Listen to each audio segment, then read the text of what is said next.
Hi everyone, how are you today? We're back this time with another piece of scratch art, this time a fan. This is from the same series of Japanese scratch arts that I've used in the past. And today it's particularly appropriate because I will be talking about the novel Snow Country. Snow Country by Yasunari Kawabata. Kawabata was a Nobel Prize winner, and this novel was published in the 1930s, first English publication in 1956. So I picked this book up for a book club that I'm part of and ended up speeding through it in the first week. I wasn't really expecting that, but it is a very short book, and I've been wanting to try something by this author for quite a long time. Oh, it looks like this scratch art will have color. I don't know if you can see it, but that's a pretty pink color there. So I'm just going to ramble about the book. Not really ramble, I actually came up with some notes today and just tell you what I thought of it. I've read quite a bit of Japanese literature since the pandemic, and yeah, so this seemed like a good chance to read something by this very well-known Japanese author. It is on the shorter side. I would describe it as a novella or a very short novel. And what's it about? Well, Snow Country is about this man named Shimamura. And Shimamura is a man of independent means. He is an amateur ballet critic, and he is also a husband and a father. But this book is about his trip to the Snow Country, more specifically a hot springs town in the mountains of Japan. And the book is also about his obsession with two young women who live there, Komako and Yoko. I say obsession, but I would describe it as more of a mild obsession, which is something I will talk about a little bit later. So that's kind of the setup of this novella.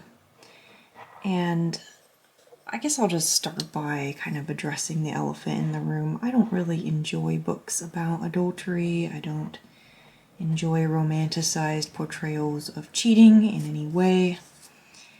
That being said, obviously a lot of classic literature features romantic affairs of different kinds, and sometimes it can be intriguing, if also uncomfortable. I'm thinking of The Great Gatsby, where you've got very compelling backstory that gives some context on the affair in that novel. Also, there's novels about regret, people who experience great regret in their infidelities, such as The Painted Veil by Somerset Maugham. That's one of my favorite novels, actually. And then there's books where the affair kind of becomes the setup for an act of great moral heroism, such as in Jane Eyre. So again, this isn't really a type of novel I gravitate towards for obvious reasons, but it does feature in a lot of literature and can be the foundations of an interesting and challenging story. Unfortunately, I felt that in Kawabata's The Snow Country, or just Snow Country, I guess it's called, the cheating feels very pointless. The phrases wasted beauty and wasted effort are recurring motifs in the book, both in regards to the characters, the female characters, but also I think in the lives of all three of the main characters. But unlike the wasted effort we see in The Great Gatsby, I felt like it was very difficult to understand the origin and motivation of the waste in Snow Country. It felt, again, a bit groundless, pointless, and hard to follow. Now, oftentimes when you have a book like this, that can just be set down to some kind of misunderstanding between the characters. But the other thing that frustrated me about Snow Country is that there doesn't seem to be a meaningful connection between the characters, and thus very weak grounds to build understanding upon, much less misunderstanding. That's not to say there aren't misunderstandings in the book, but again, the conflict is very tenuous and felt very arbitrary even. Now, there could be some of this pointless feeling of the affair in Snow Country. Some of it could be driven by, say, poverty of the characters. And if you wanted to build a case for this book being about class struggle, I do think there is ample evidence for that. But it's not really clear, again, how much poverty actually plays a factor in the novel. None of the characters are living in abject poverty and are, managing to make lives for themselves in one way or another. It's not clear how much that is a factor in their choices. And then other such novels, I'm thinking a lot about now Eugene Onegin by Alexander Pushkin, a lot of Russian novels, can be based upon the lost dreams of youth. I guess Gatsby is in that same category.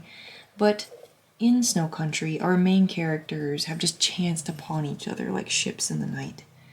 And they don't seem fully aware of the transient, or I should say they do seem fully aware, of the transient nature of their relationship.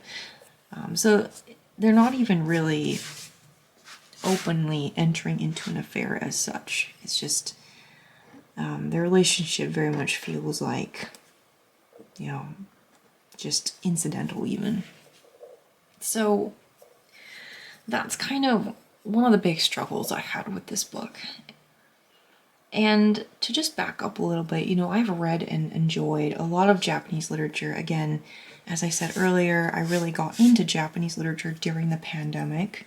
I was part of a short story book club for a while where we read a wide range of authors. I believe Kawabata was among them. We read short stories from different time periods and covering different topics and history.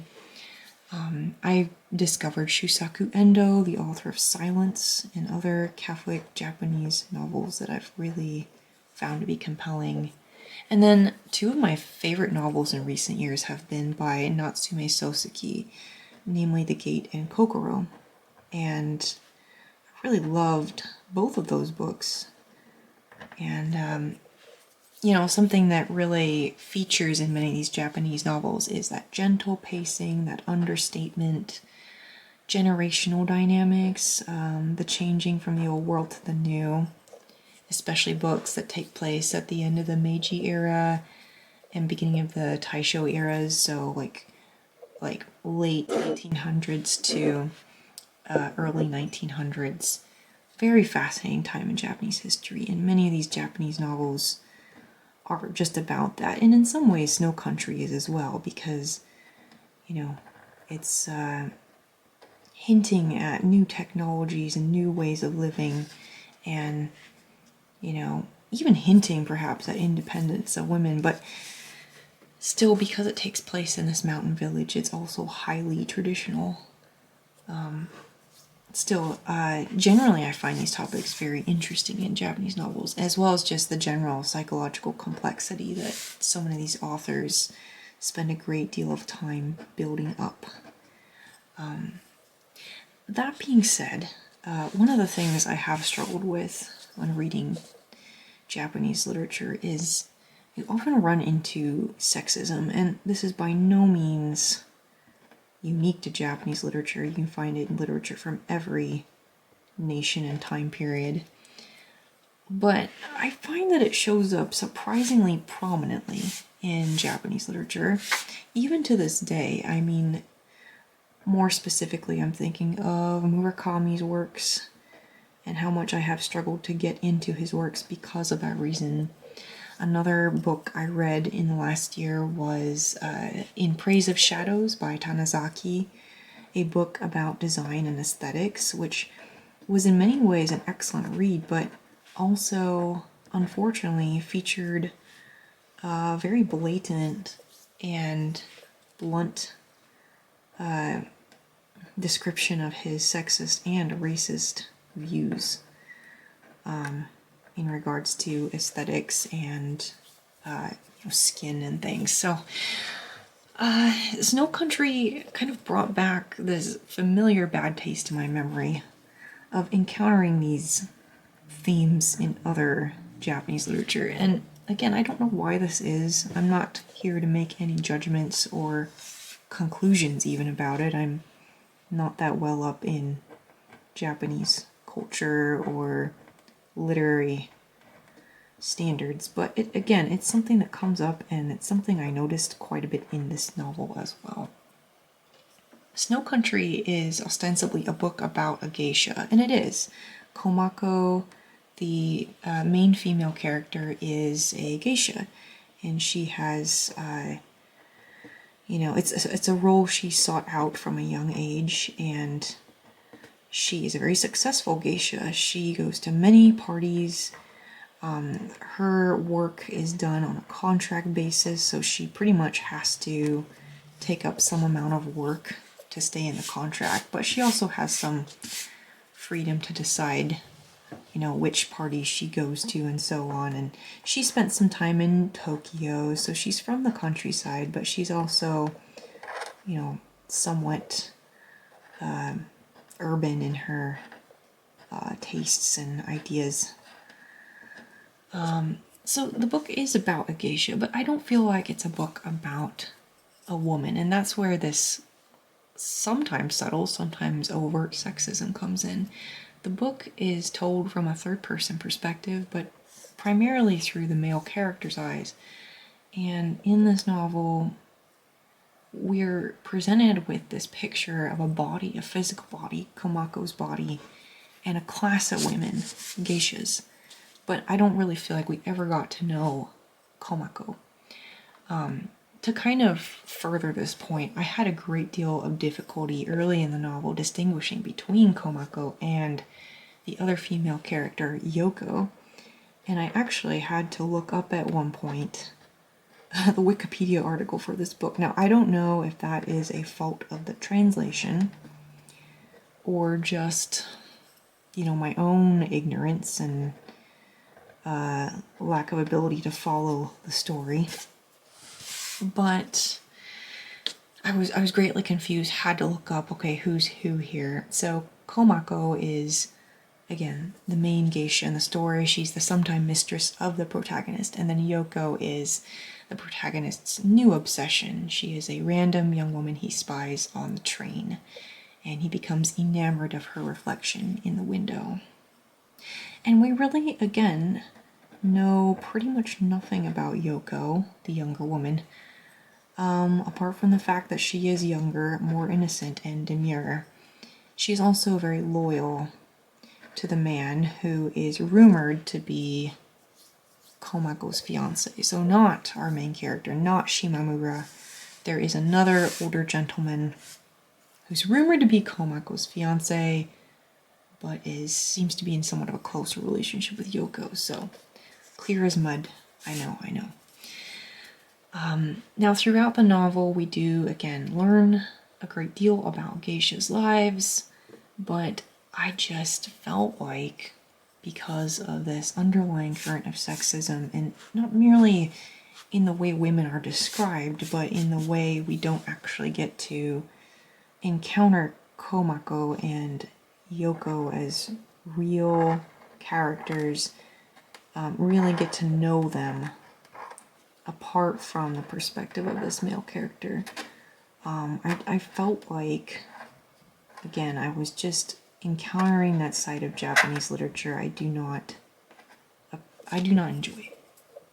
All right, so that's kind of my impressions of the book on a high level. I'm going to now go into spoiler territory. If you don't want to, if you're planning to read this and don't want spoilers, then I suggest pausing the video here.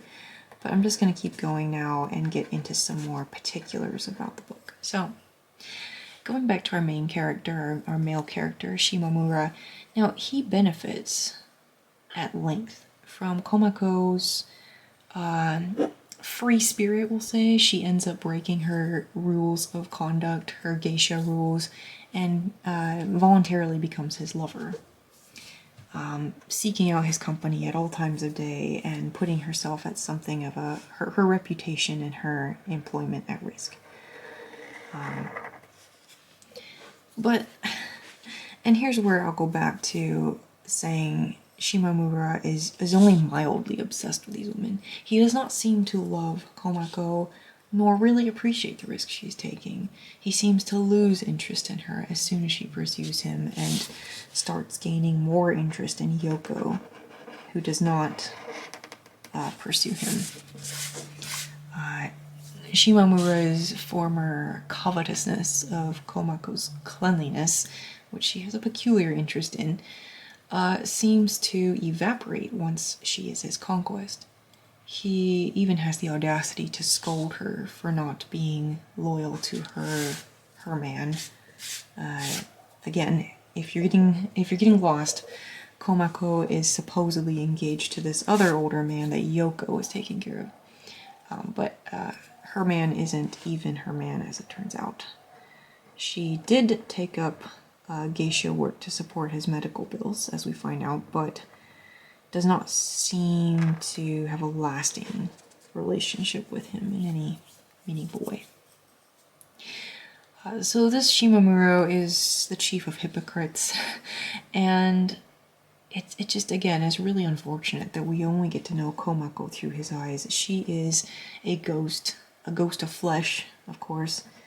We have to hear repeated descriptions about her body and all that, but we don't really get to understand her. She is reduced to a physical being and yet never made concrete enough to be a whole person in this book.